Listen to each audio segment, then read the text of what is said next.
I wanted to pull out a quote that I recall Mr. Uday Kotak saying, and that was incidentally at India Today, Business Today event itself.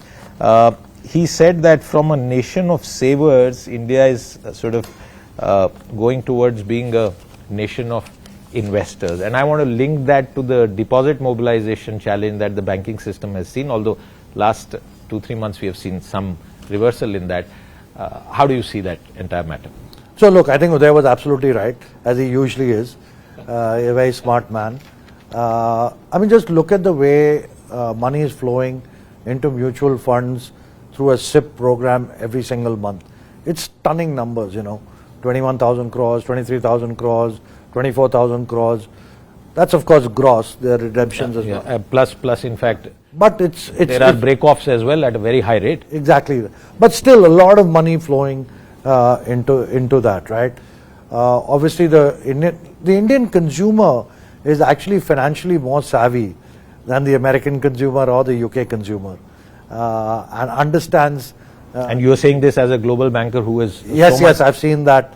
I'm telling you, the average Indian consumer is far more financially savvy. Oh, why is that? Sorry, I'm interrupting your chain of thought, but I'm very curious. Is it like no, that it's just been mindset that we talk about in the markets? The average American consumer or the average UK consumer is not that financially savvy.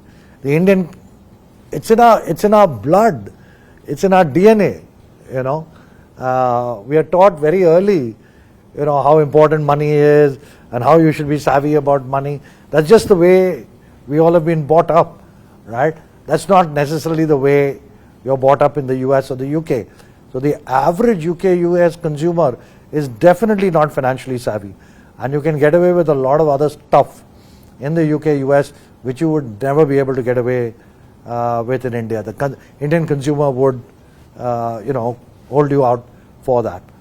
So therefore, the Indian consumer is saying, look, I want a better return on my money, and mutual funds and the stock market is giving me that, right? So it's not surprising.